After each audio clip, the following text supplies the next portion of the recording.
Il parcourt les rues du quartier Cocody les Deux Plateaux à la recherche de clients. Souley est rafistoleur depuis une dizaine d'années. Ce couturier ambulant exerce ce métier avec beaucoup de courage. C'est mon grand frère qui m'a appris. Par la grâce de Dieu, ça va un peu. Même si c'est dur comme je peux avoir mes 2500, je peux manger 1000 francs pour garder les 1500. La confiance de ses clients, une motivation pour lui. Ils sont moins chers et puis ils sont compréhensifs. En tout cas, ça va. Avec eux, là, il n'y a pas de bruit. Ils n'ont jamais raté l'un de mes amis. Même mes enfants, ils n'ont jamais raté l'un de mes amis. Comme Souley, de nombreux tailleurs ambulants sillonnent les artères d'Abidjan pour gagner leur vie. Armés de patience, ils bravent les intempéries et la canicule. Aboubacar en est un exemple. Doté d'une technique particulière, il parvient à attirer sa clientèle.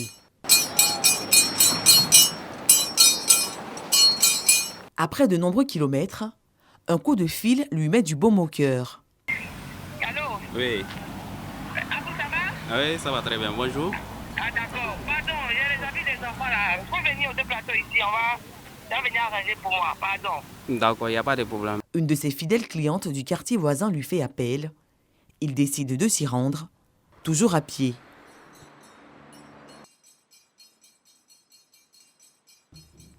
Très heureuse à la vue d'Aboubacar, elle lui explique avec précision les tâches à effectuer. Le travail peut à présent commencer.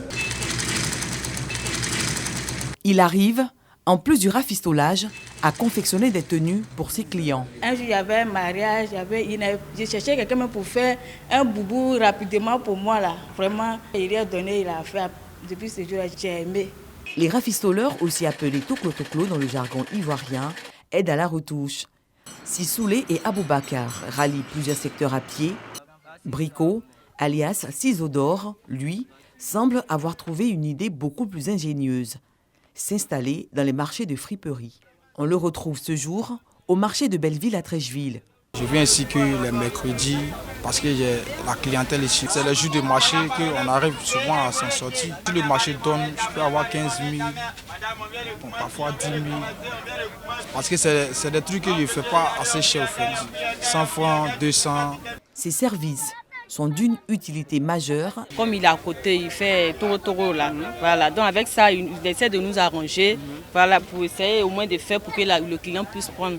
Les toklos sont nécessaires parce que quand les patrons sortent, c'est les gros bas, les patrons sont gros, donc ils nous arrangent par ici en bâtiment et rendent ça normal, bien propre. Avec une demande de plus en plus forte, Mohamed Kone se spécialise dans ce domaine. Après 5 ans de formation, il gère aujourd'hui son atelier aux Deux Plateaux les Vallons dans la commune de Cocody. 20 ans d'exercice à ce jour.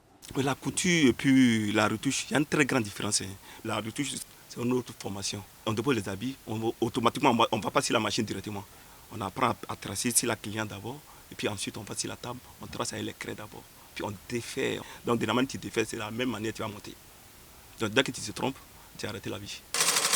Cette activité lui permet de se prendre en charge. J'ai au moins 7 à 8 clients par jour. C'est à partir de 2500 pour monter. On descend pas dessus. La retouche est une branche de la couture. Elle fait partie aujourd'hui du quotidien de la population. À pied ou installés confortablement, ces artisans évoluent dans un secteur informel qui tend à se professionnaliser.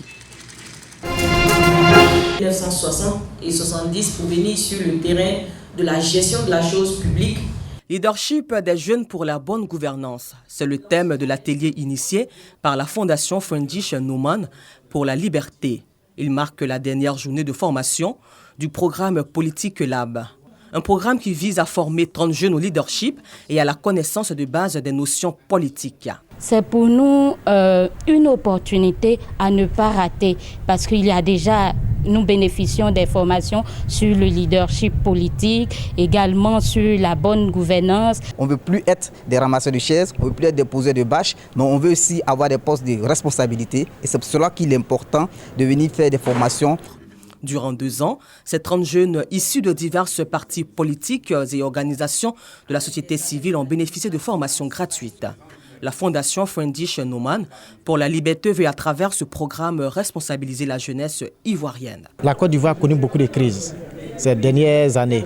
Et ces crises-là, nous pensons que c'est par la préparation d'une nouvelle relève, la préparation des jeunes qui vont gouverner demain, que nous pourrons faire face donc à ces crises pour que plus jamais la Côte d'Ivoire retombe encore dans la violence politique électorale que nous avons connue depuis des années. C'est un programme que nous voulons encourager et demander aux jeunes de s'intéresser à ces programmes, que ce soit sur les questions de genre, que ce soit sur la question de la gouvernance politique ou bien la gouvernance économique. La Fondation Friendlich Norman, présente en Côte d'Ivoire depuis novembre 1989, promeut les libertés civiles, politiques, économiques, la démocratie et la participation politique à travers l'éducation civique, la formation, les conseils et les dialogues internationaux.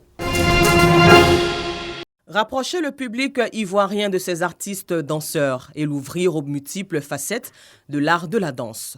Le Festival des grands ateliers de danse signe son retour après 2 ans d'absence. Annonce faite à la presse par le danseur et chorégraphe Jean-Paul Méancio à l'occasion de la cérémonie officielle du lancement des festivités à l'Institut français. Au regard de mon parcours artistique entre la Côte d'Ivoire et heureusement à travers le monde entier, tous les pays, tous les festivals auxquels j'ai participé, je me suis dit il est l'heure de rentrer au pays et de créer une effervescence, de participer à l'émergence, au développement de la danse. Des innovations de taille sont annoncées. Déjà, nous n'avons pas 4 spectacles ni 4 ateliers, on a 6 spectacles et 6 ateliers.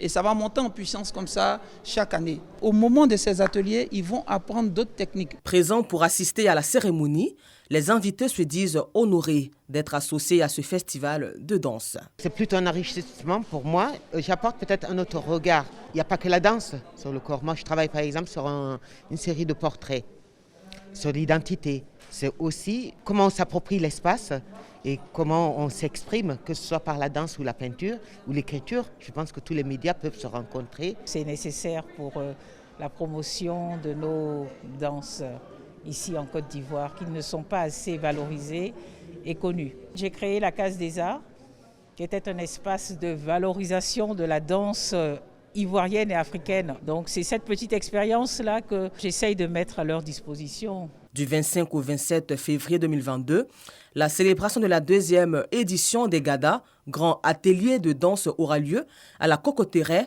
des Arts de Mondoukou, localité située à 45 minutes d'Abidjan. Plusieurs compagnies d'ici et d'ailleurs seront à l'honneur.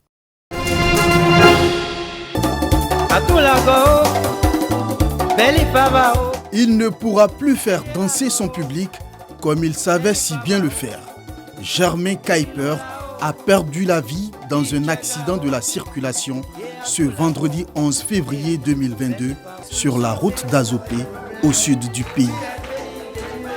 Du terroir Bété, d'où il est originaire, Kipré Marc Germain, à l'état civil, a puisé son inspiration pour produire des œuvres musicales chrétiennes qui ont traversé les frontières de la Côte d'Ivoire.